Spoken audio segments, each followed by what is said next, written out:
Alors moi je suis ravi de, je dirais de converser avec vous pour ce moment d'échange dans le cadre de ce chaudron dans la thématique et la fabrique. Donc nous avons le plaisir d'accueillir Nicolas Barre. Nicolas Barre qui a fondé ici Montreuil, qui s'est transformé progressivement, enfin qui est toujours peut-être s'appelle toujours ici Montreuil, mais qui a grandi et qui s'est appelé aussi ici Marseille, va s'appeler ici Paris.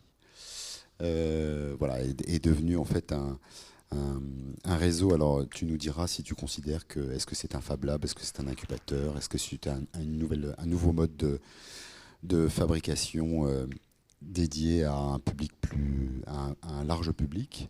Et puis Paul Davet, dit Paul Boma, qui a presque donné son nom à la fabrique de quartier qu'il anime. Et on a trouvé intéressant, dans le cadre de ce chaudron autour de la question de la fabrique et des nouveaux modes de fabrication, de vous inviter ici d'abord pour que vous, étudiants, puissiez avoir connaissance je dirais, de ces modes de fabrication, de ces outils qui sont potentiellement mis à votre disposition pour inventer vos projets et peut-être plus tard, en tant que professionnel, les faire vivre. Et puis engager une discussion assez libre, en échange aussi avec vos questions, parce que j'imagine que la question des Fab Labs, mais c'est peut-être pas le bon terme, c'est pour ça qu'on en débattra, est un sujet que vous connaissez bien. C'était pas des Fab Labs, il en existe depuis maintenant longtemps, depuis bien une quinzaine une quinzaine ou une vingtaine d'années, mais vous êtes peut-être l'un comme l'autre dans des configurations qui sont un peu particulières, un peu spécifiques, qui est importante que vous puissiez connaître. Donc, comme la technique est enfin avec nous, ou presque avec nous, je propose soit de vous chanter une chanson en attendant, mais je ne le ferai pas. Non, personne ne le fera. Alors peut-être on va commencer sans les images. Nicolas, peut-être si tu veux bien, d'abord peut-être te présenter au-delà de ce que j'ai pu faire de manière un peu sommaire, et nous présenter le principe d'ici, dont je précise qu'il a été récemment, il y a 2 ans je crois, récompensé par le prix Parcours de la Fondation Bettencourt-Schuller, qui est une fondation qui récompense non seulement un prix dialogue entre designers et artisans, un prix dit pour l'intelligence de la main qui récompense plutôt, je dirais, des artisans de savoir-faire d'exception, et puis qui récompense aussi des parcours, hein, alors qui correspondent soit à des parcours de personnes ou de structures. Alors souvent, les deux choses se mélangent, c'est l'énergie des gens qui font que les structures sont ce qu'elles sont. Et Nicolas, avec ton épouse, je ne dis pas de bêtises, vous avez été tous les deux reconnus comme ayant un parcours exemplaire dans l'accompagnement, je dirais, des savoir-faire, hein, puisque c'est l'objet en fait de ce prix Parcours pour l'intelligence de la main, et avec justement cette forme de singularité très contemporaine dans l'ensemble des outils que vous avez engagés à l'intérieur d'ici. Voilà Nicolas, à toi. Merci, bonjour à tous. Donc effectivement, moi je suis le cofondateur d'une structure qui s'appelle Make Ici et qui conçoit et qui développe ce qu'on appelle nous des manufactures de 2000 à 4000 mètres carrés en fait, pour principalement aider des artisans d'art en fait à développer leur activité économique. Donc on leur met à disposition des ateliers, des machines, des zones de stockage, et moyennant un abonnement, en fait, ils ont un accès à tous les services qui leur permettent de se lancer, de créer et de se développer. Du coup, j'avais prévu un petit film. Je ne sais pas si depuis l'ordinateur, on a accès à Internet ou pas. Oui, donc je vais essayer ça. Hop, après Escape, Internet. Et là, donc, hop, j'arrive. Et on existe depuis 2012, avec un premier lieu qui a ouvert à Montreuil dans le 93, donc est de Paris. Aussi parce que on habitait à Montreuil principalement, mais aussi parce que Montreuil, en fait, depuis depuis le fin du 19e siècle. En fait, c'est la ville de France où il y a le plus d'artistes et d'artisans représentés. Donc c'est pour ça aussi qu'on a eu l'idée de le lancer là. Voilà le film. Tac, ok pour moi. Hop.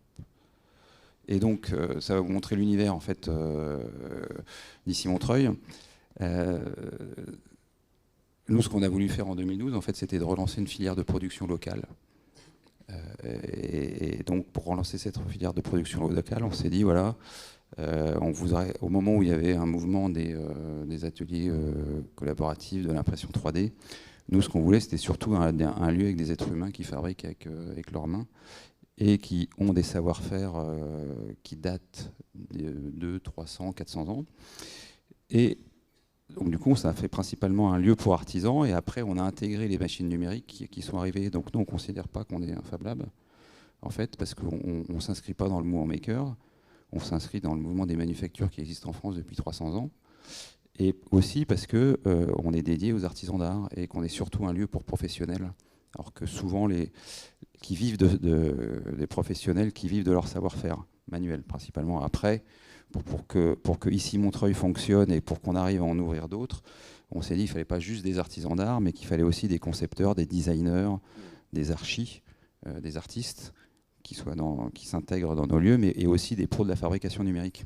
Mais avec un but, en fait, pas un but de loisir ou de recherche, vraiment un but de production pour pouvoir vivre et de leur activité. Donc de trouver des clients, de facturer et donc de se payer, en fait. Et aujourd'hui, on en a 8 en France. Donc il y en a 4 qu'on opère à 100%, qui s'appellent Ici Montreuil, Ici Marseille en 2018, Ici Nantes depuis 2019, et Ici Ouascal depuis 2021. Donc Ouascal, c'est la métropole lilloise. On a ouvert aussi, là depuis septembre, on opère un lieu qui s'appelle le Jardin des métiers d'art et du design, qui est en fait un espace qui appartient au Conseil général du 92. Et en fait, on a créé un consortium avec l'Institut national des métiers d'art et la filiale culture du groupe SOS pour opérer, animer et faire rayonner le lieu qui est dédié à des artisans d'art et à des designers. Ouais, qui a été inauguré le week-end dernier. Après, on coexploite au Puy-en-Velay une manufacture dans un centre AFPA. Donc l'AFPA, c'est des centres de formation pour les adultes. Et en fait, la direction générale de l'AFPA s'est dit qu'il y a certains sites qui devraient devenir des tiers-lieux et qu'au lieu d'accueillir que des apprenants, ils pourraient aussi accueillir des professionnels qui se lancent. Donc on a prototypé un format de manufacture ou de tiers-lieu de production qu'on teste au Puy-en-Velay. Alors, on met un peu plus longtemps que prévu parce qu'on l'a lancé en plein Covid. On a démarré juste avant, donc on a pris un peu de 2 ans de retard. Donc, et le dernier, en fait, c'est un Fab Lab. Donc on en fait aussi, qu'on a ouvert à Montreuil, en fait, avec la mairie de Montreuil. On a créé une association et celui-là, il a pour but d'aider des jeunes éloignés de l'emploi à retrouver une voie par le fer. FIRE. Donc du coup, on monte des programmes d'accompagnement, d'insertion, principalement à destination de jeunes perdus, on va dire, qui n'ont pas encore de voie, mais aussi des seniors, des décrocheurs, des réfugiés, des personnes éloignées de l'emploi. Et on travaille avec les collectivités, avec les fondations. Voilà.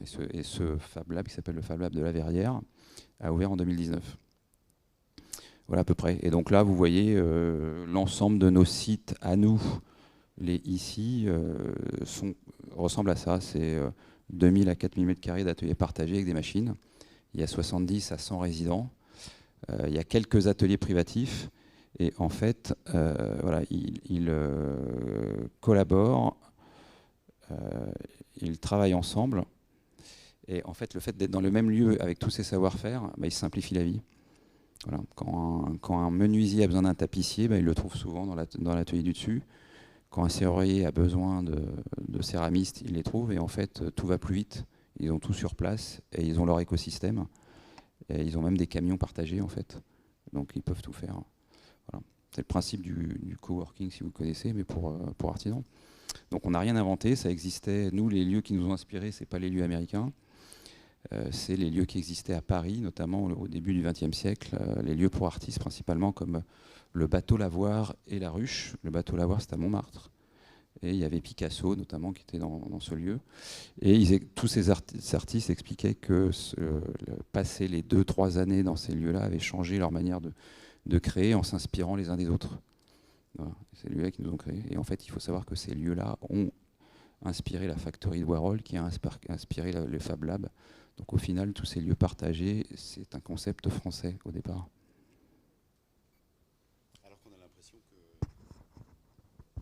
Alors qu'on a l'impression que c'est plutôt les pays du Nord qui, notamment je pense particulièrement aux Pays-Bas, qui ont plutôt été très, très moteurs, mais ce n'est que le résultat en fait d'une longue histoire, avec effectivement cette chose qui est assez particulière. Et alors tu citais ces exemples-là parce que c'était des exemples de lieux d'inspiration entre artistes, mais en tout cas en termes de force de fabrication, il y a des pays qui sont mieux organisé, je dirais, historiquement que la France ne l'était, puisque en France, vous avez des très grandes manufactures, mais si vous voulez avoir une chaîne complète pour pouvoir fabriquer un meuble qui va de l'ébénisterie à la ferronnerie, ou vous vouliez intégrer d'autres types de matériaux, c'est compliqué. Tout est assez morcelé, en fait. Alors que des pays comme l'Italie, eux, ont inventé en fait des zones, des régions dans lesquelles, en tant que fabricant, même presque en tant qu'industriel, vous pouvez trouver sur un même site une sorte de logique et de complémentarité de matériaux et de savoir-faire pour pouvoir penser à un projet de manière globale. Voilà, je voulais juste dire ça et peut-être passer la parole à... Mais évidemment, j'avais plein de questions, mais elles vont revenir tout à l'heure. Donc je passe la parole à Paul Woma. Bonjour à tous. Merci Nicolas. Je suis. Oui, ça va être plus pratique. Merci. J'ai un petit peu la pression parce que c'est pas souvent que je fais ça, moi. J'ai été à votre place étudiant en design. Et moi, je vais vous présenter Woma, mais sous mon prisme. Tout simplement, voilà mon parcours. J'ai eu mon diplôme. Je suis parti à l'étranger, à Hong Kong précisément. Et là-bas, j'ai rencontré les usines, l'usine Monde un peu là-bas, et en tout cas pour les jouets. Et moi, j'ai pas fait du jouet, j'ai fait des meubles. Et puis je suis rentré en France, je me suis mis en indépendant pour faire du graphisme. Et puis après, j'ai pérégriné comme ça vers l'événementiel. Et la pandémie est arrivée et tous mes clients ont mis la clé sous la porte, ou en tout cas ont eu de grosses difficultés. Et c'était à ce moment-là où moi je me questionnais sur mon parcours et qu'est-ce que j'allais faire. Et j'avais besoin de faire des choses avec mes mains. En l'occurrence à l'école, moi j'avais adoré l'atelier, les partages, la poussière, vraiment sortir quelque chose de mes mains. Et donc je voulais faire du compagnonnage, sauf que franchement c'était assez flippant. Et j'ai trouvé la bonne combinaison, c'était de pousser la porte d'un Fab Lab. J'ai beaucoup de chance parce que le premier où j'ai ouvert la porte, c'était Woma. Et on m'a dit, bon, bah, nous, on n'embauche pas trop. Et finalement, quelques mois plus tard, les planètes se sont alignées. Et je me suis retrouvé Fab Manager. Donc voilà, et ça fait 1 an que j'y suis. Donc Woma, c'est une boîte et elle existe par les personnes qui la constituent, qui l'occupent, qui s'en servent pour exercer leur métier, parce qu'en fait on est un coworking, Woma et Making. Donc en fait c'est une boîte qui a été créée en 2013 et voilà. Alors, la vocation de Woma, c'est de démocratiser la fabrication numérique. Et je vais essayer d'être rapide quand même, parce qu'en fait, j'ai beaucoup de slides. Moi, je pensais qu'on avait 1 heure devant nous. Et donc, voilà, la fabrication urbaine, c'est exactement ce que moi j'ai trouvé à Hong Kong. Et finalement, à Paris, bah, ça existait déjà. Et donc, on permet comment dire, de la création, du prototypage, voilà. L'inclusion sociale, en fait, c'est soit des étudiants, des designers, des architectes, des demandeurs d'emploi, des voisins, qui vont pousser la porte. Et moi, en l'occurrence, je vais les accueillir et je vais leur faciliter l'accès. Et évidemment, le coworking qui permet des synergies avec d'autres personnes qui poussent la porte et qui créent un peu des nouveaux projets. Donc il y a 3 façons d'aborder globalement les choses. Il y a la sensibilisation, donc en fait, voilà, on fait découvrir le métier, les métiers de fabrication numérique avec les différentes machines qu'on a et que vous connaissez certainement. Voilà, et donc là c'est vraiment des découvertes pour assez surfacique en fait, on va vraiment pas rentrer dans le grand détail. Ensuite on a l'autonomisation, donc pour vous, futurs designers ou architectes ou créatifs, artistes, la fabrication numérique rentre de plus en plus dans les projets et donc nous on permet l'utilisation de nos machines en autonomie, donc on forme, etc. Et enfin, la boîte, la structure WOMA permet à différentes personnes, des indépendants, des entrepreneurs, de se développer. Voilà, donc on a plusieurs formats, on a les Open Labs, ça c'est vraiment la vocation de l'association, c'est-à-dire on permet à Kidam en fait de venir à un prix vraiment modeste pour utiliser nos machines et venir découvrir ou juste rencontrer des gens et faire comme ça naître des projets. Évidemment, bon, des workshops, ici des ateliers avec des enfants, moi je fais venir le mien et je me dis que peut-être plus tard il me dira comment ça marche, plus précisément. On a fait, alors là c'est vraiment, c'est une vidéo où en gros une boîte qui, en fait on essaye de faire découvrir ce que c'est la fabrication numérique, le design. On a été approché par une boîte de com qui nous a fait faire une vidéo avec une influenceuse. Et alors j'ai découvert tout un domaine où j'avais vraiment un jugement très négatif à leur égard et finalement c'est une autre façon d'approcher. On ne la passera pas parce que je ne supporte pas me voir. Je ne sais pas pourquoi je l'ai mis dans cette présentation, mais finalement je renonce à la présenter. Mais vous pouvez la trouver bien sûr en ligne ou peut-être que vous la diffuserez vous. Voilà. Hein?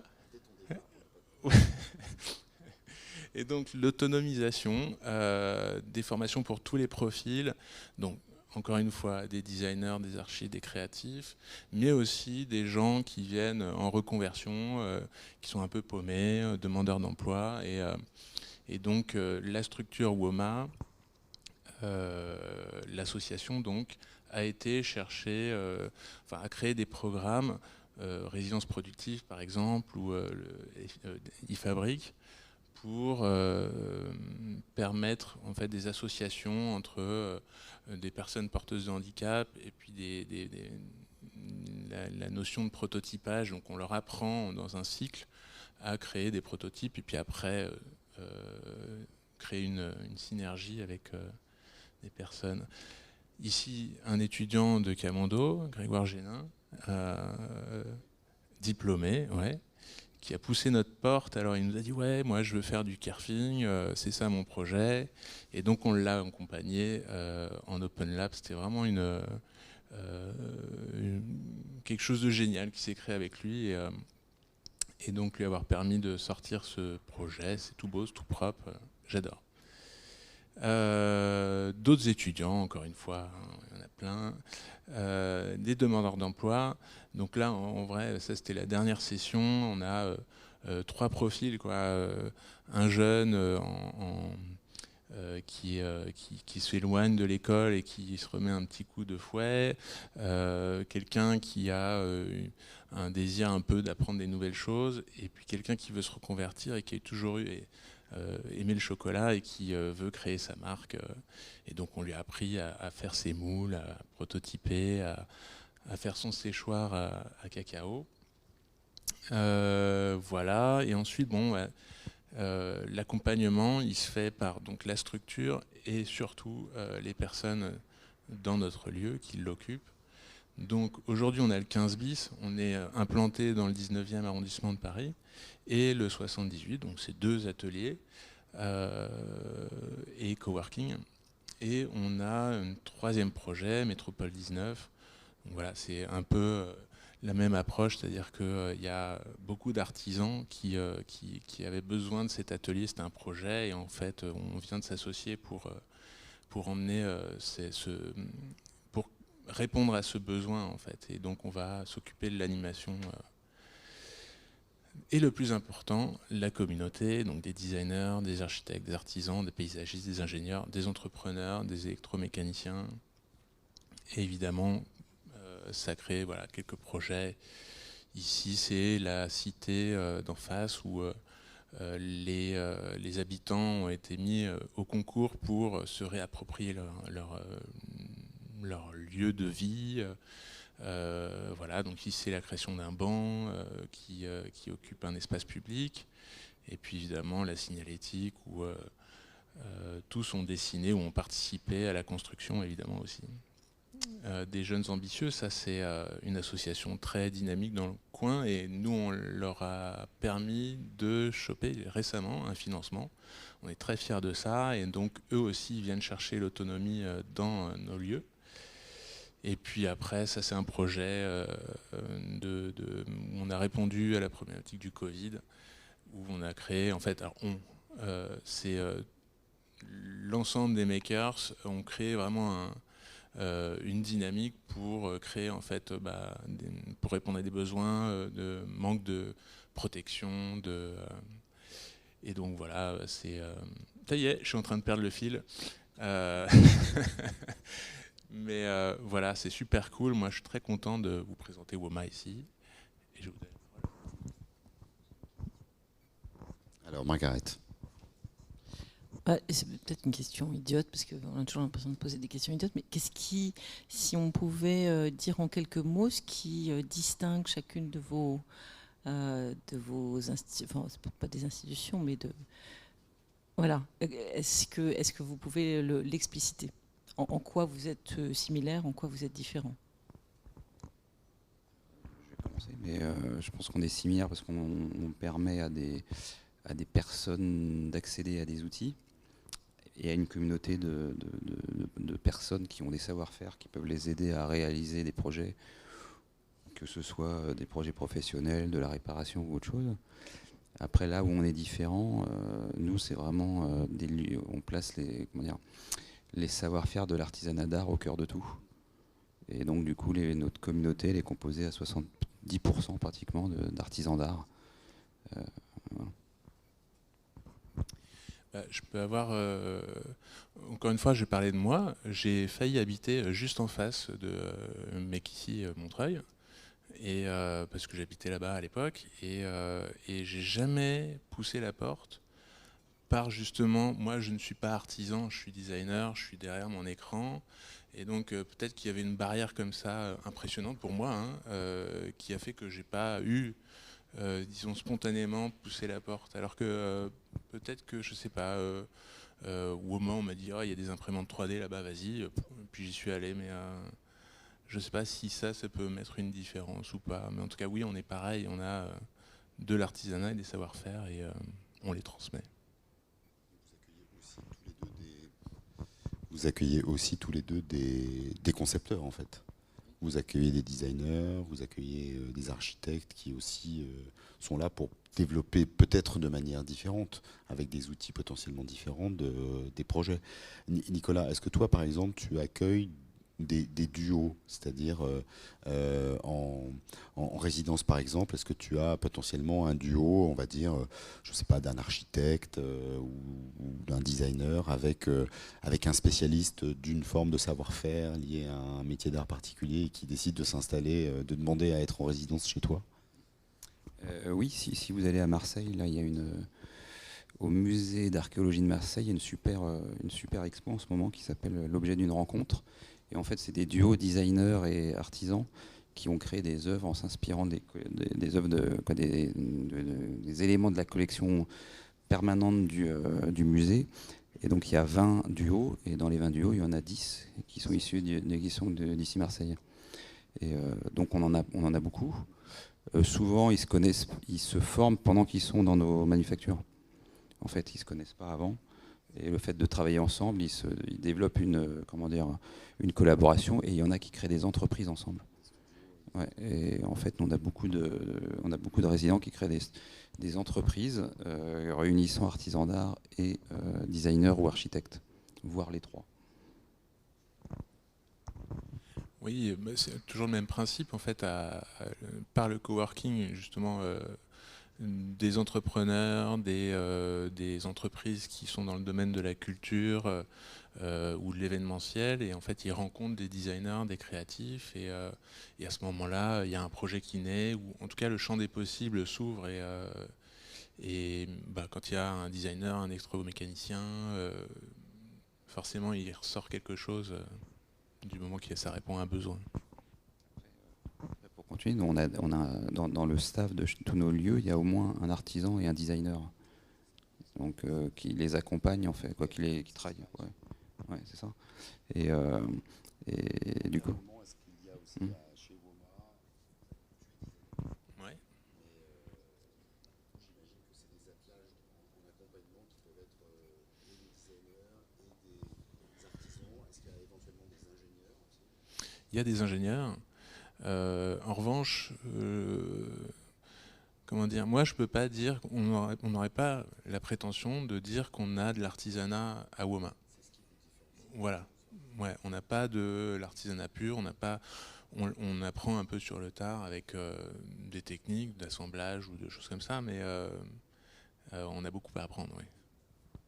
Après, nous, on a une partie de notre activité en fait qui est de la conception-fabrication. Donc comme on a des communautés de 70 à 80 ou 100 résidents, donc on a à peu près dans l'ensemble de nos sites 120 à 130 savoir-faire différents. Donc du coup, on a des structures qui sont qui nous confient des architectes ou des entrepreneurs qui nous confient des projets d'agencement intérieur, mais aussi on travaille avec des services innovation de grands groupes. Et donc on travaille sur des projets de maquettage et de prototypage, et dans lequel on constitue en fait des équipes composées qui complètent les services innovation de nos clients, on va dire, et avec des designers ou des artisans qui ont les compétences en fait. Et par exemple, on travaille pour Airbus Hélicoptère, pour Bouygues, on a fait des choses pour Nike, pour Google aussi.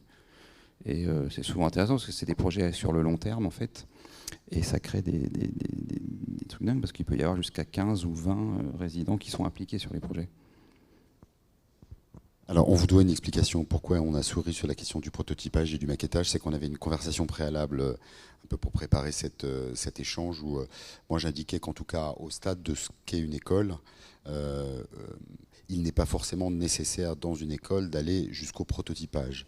Après, quand on va dans quand on dépasse le stade des études supérieures, mais vous avez tous les moyens aujourd'hui pour exprimer l'ensemble de vos projets avec des maquettes, en faisant des maquettes d'aspect, en signifiant vos projets dans une forme de frugalité qui ne justifie pas forcément nécessairement, je ne suis pas en train de vous enlever du marché, hein, mais qui ne justifie pas, à mon sens en tout cas nécessairement, qu'on aille jusqu'à la question du prototypage, qui en général évidemment ce sont des vrais moyens, ça coûte cher, et vous avez aujourd'hui, ne serait-ce qu'ici, un garage qui est une sorte de ressourcerie. Vous avez des outils, des matériaux qui normalement vous permettent d'exprimer l'ensemble de vos projets de la manière la plus créative possible. Donc voilà pourquoi on souriait sur ce sujet. Moi j'avais envie de vous poser une ou deux questions sur...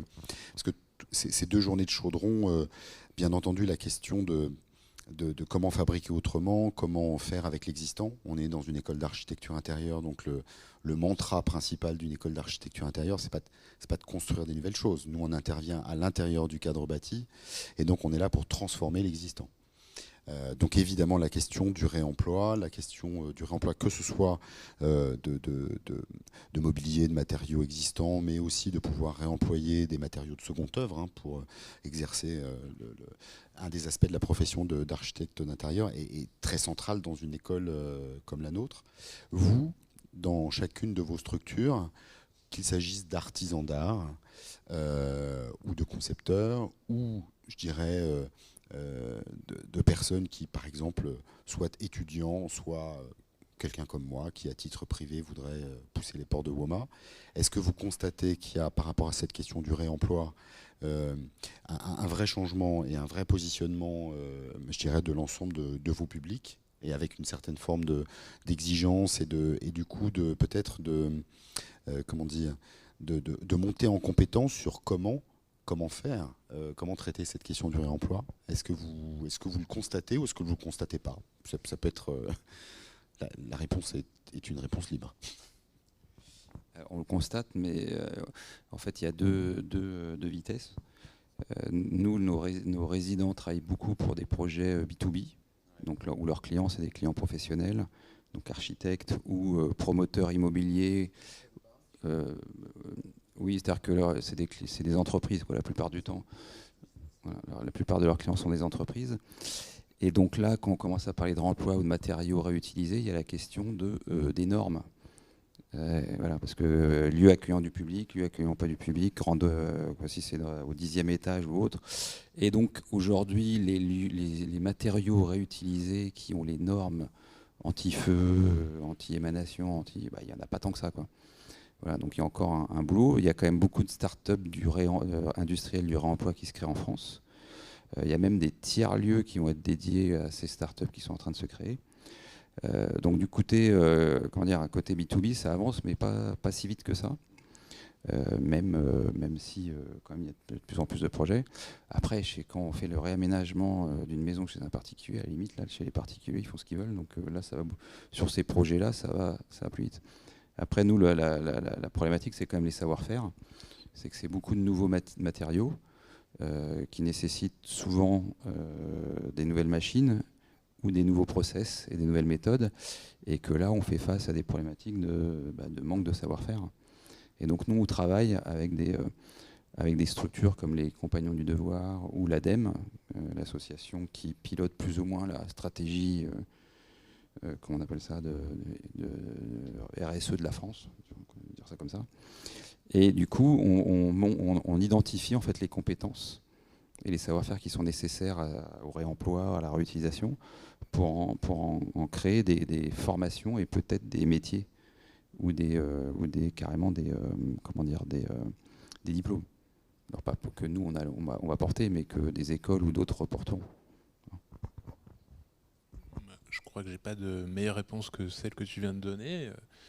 C'est nous, on a essentiellement des projets qui viennent vraiment sur l'instant, où on répond, en tout cas, quand on fait de la fab, on répond très rapidement et souvent, la question du réemploi ne se pose pas. Les gens, ils ont besoin du produit. Après, si on a des sources de matériaux justement recyclés et comme tu le dis, il y a tout un apprentissage à avoir autour de ces produits, mais quand il y a je sais pas, un projet événementiel, cet objet, ce produit, va partir dans un lieu où il y a des normes, et donc ça répond le M1 et compagnie. Enfin, là. Justement, on a traité notamment hier de la question de l'éco-conception, c'est-à-dire comment concevoir, parce que c'est un des enjeux majeurs de votre métier, c'est vous allez devoir, parce que vous aurez une exigence, y compris de l'ensemble des grands groupes de luxe, pour lesquels vous pourriez peut-être potentiellement travailler, qui exigeront que ce que vous avez imaginé, dessiné et conçu soit déjà éco-conçu, c'est-à-dire puisse faire la démonstration que l'ensemble de ce que vous dessinez, un canapé par exemple, puisse être aisément désossé pour que les différents matériaux qu'il compose puissent entrer dans des chaînes de recyclage qui sont des chaînes de recyclage différents. Et du coup, j'ai perdu le fil de ma question, mais elle tournait en fait autour de ça. Est-ce que vous, oui, non, ma question était justement celle-ci. Est-ce que vous sentez une demande ou une pression ou pas sur cette question de l'éco-conception, c'est-à-dire comment vraiment dessiner. Je prends l'exemple d'un canapé. On sait très bien que si on veut recycler un canapé, ce qui est compliqué, c'est c'est détacher les mousses du support sur lequel elles ont été collées.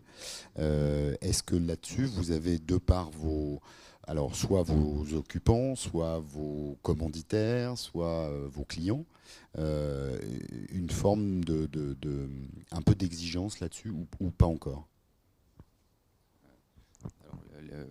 elle n'est pas énorme pour l'instant, l'exigence, à part dans le monde très éloigné du luxe, qui est le monde du bâtiment. Parce que là, il y a des enjeux écologiques qui sont très forts, et tous les grands groupes immobiliers, parce que nous, en fait, on travaille avec beaucoup de groupes comme ça, et où là, ils sont obligés de réduire leur empreinte carbone, et que donc, pour des projets d'immeubles ou même de maisons en particulier, bah, ils sont obligés, il commence à y avoir des normes où ils sont obligés de respecter des normes thermiques, mais après, de plus en plus de normes où ils vont être obligés d'utiliser X% de matériaux recyclés, et s'ils ne le font pas, de toute façon, ils vont être taxés. Donc eux, ils n'ont pas le choix. Après, après dans le monde du luxe, on travaille à quelques-uns, mais c'est le problème de la matière dans le monde du luxe, on va dire, c'est que souvent ça passe par des matières exceptionnelles, et que ces matières exceptionnelles ne sont pas forcément obtenues d'une manière la plus éco-conçue possible. Oui, et puis je pense que c'est surtout, voilà, comme pour le BTP, il y a une notion d'échelle où en fait la réduction du coût écologique est vachement plus impactée en fait. Donc nous on fait toute petite série, voire vraiment rarement de la moyenne série, et donc il y a toujours un impératif de coût. Voilà, les personnes doivent respecter un coût d'investissement, et généralement faire écolo, ça coûte cher. Ça peut répondre peut-être à la question, le fait d'implanter des manufactures ou des Fab Labs au plus proche, un peu partout, en tout cas au plus proche, du coup ça réduit déjà au moins la partie empreinte du transport. Et donc, que ce soit les particuliers, les promoteurs autres, peuvent trouver des artisans ou des makers qui ont des savoir-faire au plus près de chez eux et qui peuvent réutiliser leur matière. Donc, il y a aussi ça dans avant, tous les savoir-faire étaient en France, il y en a qui sont partis loin, de plus en plus qui reviennent, qui sont réimplantés. Donc, en maîtrisant ces savoir-faire-là, on va pouvoir éco-concevoir de mieux en mieux. Je vous invite à regarder, il y a eu la conférence de Paul Marchessault et de Stéphane Villard hier sur cette question du réemploi et en fait de la question de l'empreinte carbone. Et ce que disait Paul rejoint ce que vous dites. Alors c'est principalement sur, là où c'est le plus impactant, c'est sur les métiers effectivement du bâtiment.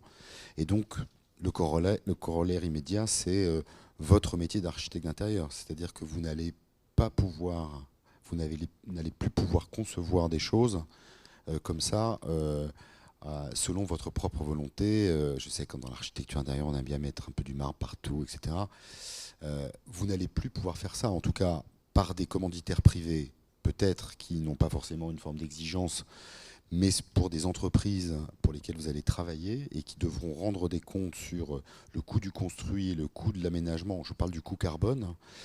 C'est véritablement un sujet crucial pour vous dans votre futur métier. Est-ce que vous avez des questions sur cette thématique-là, peut-être ? Après, je vous donne vraiment la parole pour les questions, mais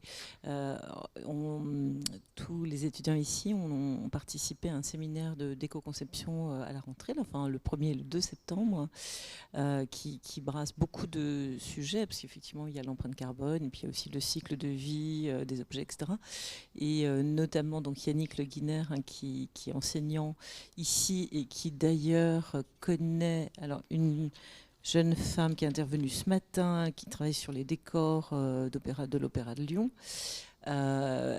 avance souvent la notion d'impact, c'est-à-dire le projet, quel est l'impact du projet, c'est-à-dire l'impact social, environnemental, et effectivement toute la vie du projet, enfin même de l'objet, de la construction, du projet social, et c'est, en fait, invite tous les étudiants à se poser toujours cette question, même si bien sûr on ne maîtrise pas forcément l'ensemble de ces questions-là. Mais il y a effectivement la matière, mais il y a plein d'autres. Il y a la matière, l'énergie, et puis la transformation, enfin plein de toutes ces questions. Et voilà. Et maintenant, est-ce que vous avez des questions ? ou sur votre manière, vous, enfin, comment, de votre point de vue, comment vous voyez les choses, puisque vous êtes encore en formation, certains pour plus très longtemps, encore une petite année. Mais est-ce que ça vous fait réagir, Lola? Non? Ils sont timides. J'enchaîne avec une autre question. Moi, ce qui m'intéresserait de savoir, c'est dans chacune de vos structures, on va dire sur les 10 dernières années, qu'est-ce qui a peut-être le plus évolué selon vous en termes d'équipement? Est-ce que vous avez vous avez acquis je sais pas moi, des outils spécifiques qui permettent de dire que soit l'artisanat d'art, soit des modes de fabrication déjà, je dirais, par principe assez contemporains. J'imagine qu'il y a beaucoup d'imprimantes 3D, il y a beaucoup de choses qui permettent de réaliser des choses assez facilement. Est-ce que vous avez vu une transformation sur ces 10 dernières années ou 15 dernières années?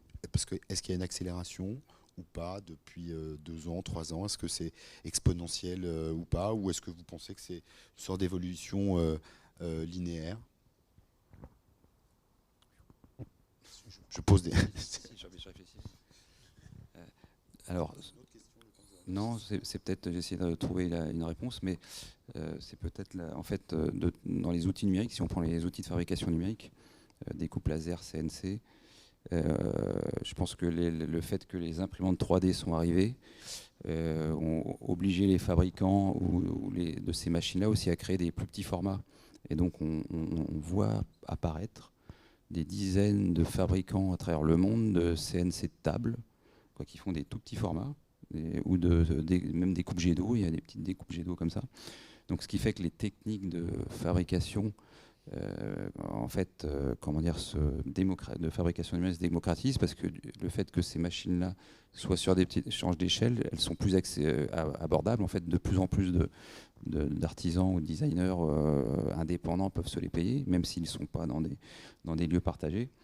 Et donc, du coup, on voit, au final, effectivement, on voit que, en tout cas, moi, ce que j'observe, il y a de plus en plus d'artisans d'art qui les utilisent. Nous, il y en a 10% qui arrivent chez nous, d'artisans d'art qui savent utiliser une découpe laser. Au bout de 3 ans, il y en a 90%, par exemple. Oui, moi, comment dire, lorsque j'étais étudiant, j'ai été diplômé en 2005, il n'y avait aucune machine numérique dans mon école. Et même le numérique, enfin je veux dire la 3D, c'était des logiciels super compliqués, très ingénieurs, et franchement ça me plaisait pas du tout. Je pense que quand les créatifs évoluent avec justement des nouveaux produits, des nouvelles machines, on voit justement ces nouvelles petites machines qui arrivent et qui créent des nouveaux besoins, mais je crois que ça continue à s'agrandir avec des CNC, des imprimantes 3D, des découpes laser, et voilà. Et est-ce que vous voyez aujourd'hui des changements d'esthétique? Parce que souvent, sur la question du réemploi ou de la fabrication un peu par soi-même, on était très souvent dans l'esthétique de la palette, qu'on a bien connue depuis 20 ans et très maniée dans les écoles de création, les écoles d'art, etc. Est-ce que vous, Nicolas, tu disais, j'observe en fait un changement d'échelle, par exemple. Est-ce que en termes de, je sais pas, d'écriture, de nature des produits, de style, est-ce que vous percevez comme ça des choses de manière peut-être impressionniste, mais qui laissent penser que finalement ces modes de production tels que vous les offrez, qui sont à la fois, je dirais, traditionnels, mais qui évoluent aussi vers évoluer avec le temps, avec les outils, et permettent éventuellement d'inventer, pourquoi pas, de nouvelles formes. Est-ce que vous percevez quelque chose ou est-ce que c'est encore trop tôt? Après, ce qu'on voit, vu que la recherche quand même d'une empreinte ou de projets un peu plus écologiques, en fait, il y a de moins en moins il y a de plus en plus de projets où au final l'esthétique laisse la matière brute. Quand on voit la matière brute, on va dire, avec moins en moins de peinture, de vernis dessus, parce qu'on sait que là, au niveau des peintures et des vernis, là, on est un peu loin de trouver les produits assez écologiques, quoi. Donc on voit de plus en plus ça. Et moi je dirais, alors parce que je pense que je suis un peu dedans, mais on voit de plus en plus de métal. Mais parce que nous on a des serruriers, des métalleux dans nos lieux, donc on en voit et qui travaillent avec les ébénistes et les autres. Donc je vois sortir de plus en plus de projets où il y a du métal dedans. Ce qui n'est pas forcément écolo, mais ça peut être du métal recyclé ou réutilisé quand même. Nous, comme on a très peu d'artisanat, finalement on fait vraiment de la fabrication numérique. Souvent, pour répondre à des coûts, encore une fois, il faut assumer les contraintes liées à la fabrication numérique. Du coup, dans le style, ça se voit que c'est fabriqué numériquement. Donc si on revient à l'éco-conception, plus tard sûrement il faudra assumer ça, mais aujourd'hui on ne le voit pas clairement comme tel dans notre structure. Je ne sais pas s'il y a dans la salle des étudiants qui ont fait le workshop avec Julien Benayoun. Et est-ce qu'il y en a sur la fonction support ou socle? Je ne sais plus comment elle s'appelle.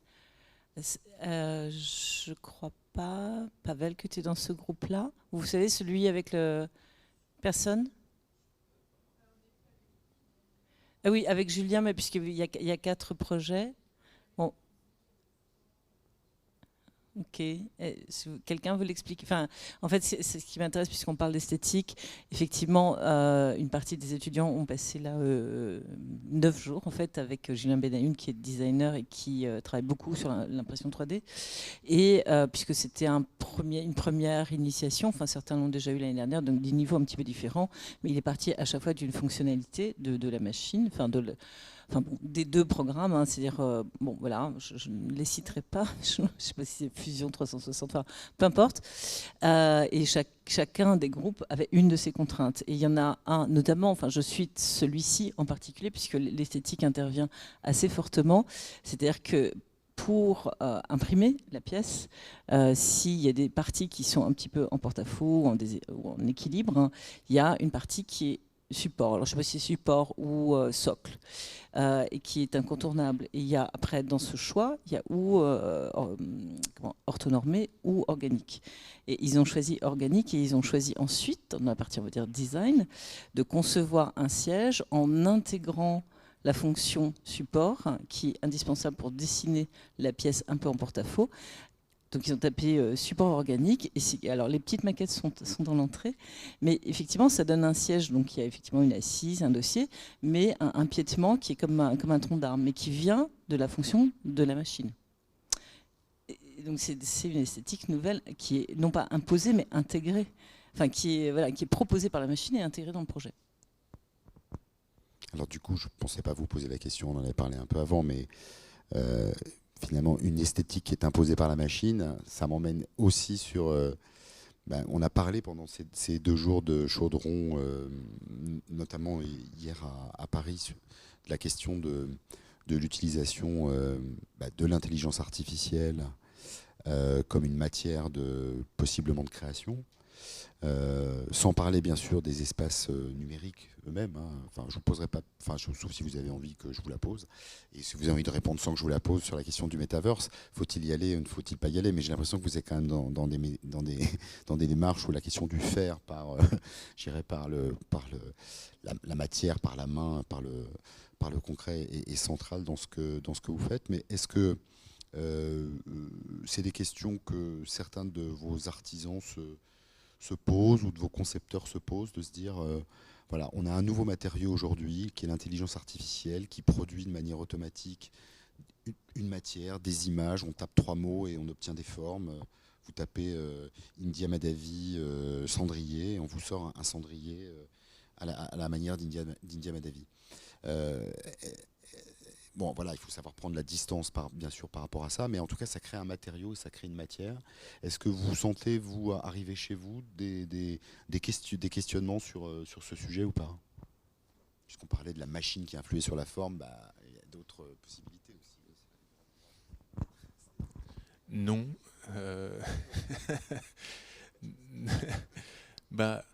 Comment dire, j'en reviens à moi. Ce qui me plaît le plus dans mon métier, c'est l'interaction humaine. Moi, avant, j'étais indépendant, mes clients, je les avais par mail, par téléphone, mais c'est tout, quoi. Et en fait, l'interaction, elle est hyper importante.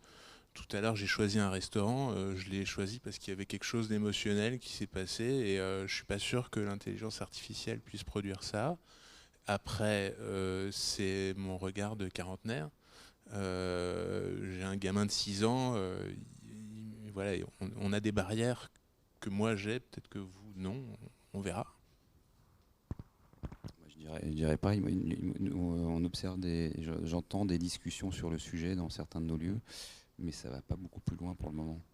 C'est plutôt, comment dire, des interrogations en fait. C'est pas, comment dire, on sait pas trop quoi en faire, on sait pas trop comment les utiliser. Même si chez nous, il y en a pas mal qui savent coder quand même. Mais non, jusqu'à maintenant, j'ai pas vu de. Il y a un monsieur là qui veut parler, Samuel, qui n'est pas un étudiant, mais qui a des choses intéressantes peut-être.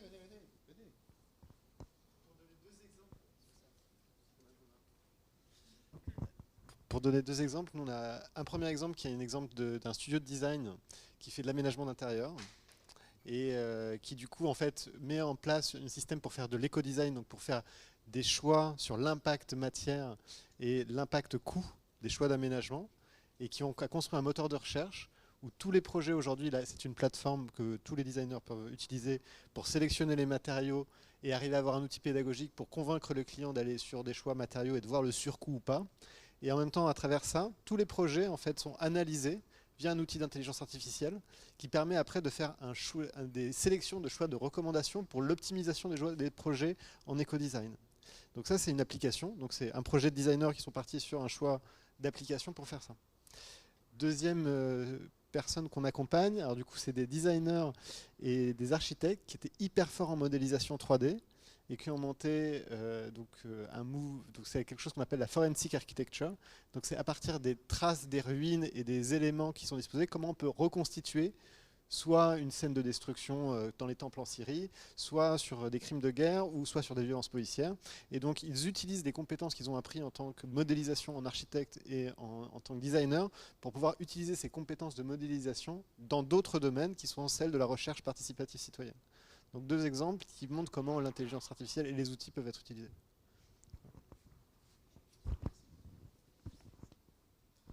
Peut-être dernière question, quand est-ce que vous ouvrez un WOMA ou un ICI Toulon? Je pose que des questions embarrassantes. Pourquoi Marseille et pourquoi pas Toulon? On m'a pas proposé pour l'instant de nous concernant en fait, on est sollicité toutes les semaines par des. En fait, comment on fait nous pour lancer un lieu? En fait, en gros, c'est des aménageurs publics ou privés qui refont un quartier, et les élus et les urbanistes de la ville ont plus ou moins dédié ce quartier à la production ou à remettre de la production en ville. Donc du coup, ces quartiers qui peuvent faire 1 hectare, 2 hectares, 15 hectares comme à Marseille. À un moment, ils se disent qu'il faut des exploitants qui sont capables de remettre de la production ou de créer des communautés d'artisans. Donc c'est à ce moment-là qu'ils me contactent en disant voilà, dans ce quartier-là, est-ce que tu peux pas faire un ici Marseille, un ici truc Et donc on n'a pas eu le cas encore à Toulon. Mais pourquoi pas? On a peut-être le cas qui nous rapprochera à Paris, puisque sur le site d'Ordener, il est possible que peut-être, mais je crois que c'est lointain, c'est 2027. Ça aurait dû être, je crois, même l'année dernière. C'était 21 l'échéance du projet, mais voilà, l'école Camondo devait cohabiter avec d'autres acteurs dans la même logique que ce que Nicolas vient de dire sur le site d'Ordener, dans le 18e, au métro, enfin, vous voyez, derrière la Goutte d'Orme, métro Marcadet des Poissonniers, voilà, où on devait en fait faire partie d'un ensemble, hein, et on verra si on en sera encore, parce que le projet a pris du retard, puisque c'est 2027. Donc je comprends. Oui, c'est peut-être 2027. Bon, alors, est-ce que je garde un espoir? Enfin, en tout cas, on va faire passer le message auprès des de la métropole. Si d'aventure la métropole a envie, dans le cadre d'un programme avec, je dirais, un promoteur immobilier, pourquoi pas, de faire appel à... Ouais. Des Fab Labs, des associatifs. C'est-à-dire que sur le territoire de Toulon ou à côté, il y a déjà des Fab Labs qui existent ou des tiers-lieux. effectivement, il n'y a pas de modèle comme le nôtre, mais il existe déjà des choses. Donc ça peut être aussi eux qui peuvent les développer. C'est la question des savoir-faire en tout cas. Ouais. Parce qu'il y a des vrais savoir-faire et des vrais artisans dans le bassin immédiat qui, si Toulon pourrait fédérer. C'est clair. Alors, comment dire, WOMA a répondu à donc Métropole 19, sur le sujet que j'ai montré où on s'installe dans un des nouveaux locaux. Ça répond encore à un besoin et c'est la RIVP, le réseau immobilier de la ville de Paris, qui donc crée ça et nous aide à financer ça. Sinon, si c'est moi, à chaque fois que je vais dans une ville, j'ai envie d'y habiter. Donc, ouais. Ouais. Bon, par contre, je laisserai pas une intelligence artificielle choisir un resto à ma place. Mais... Ça, j'ai bien compris. Bien.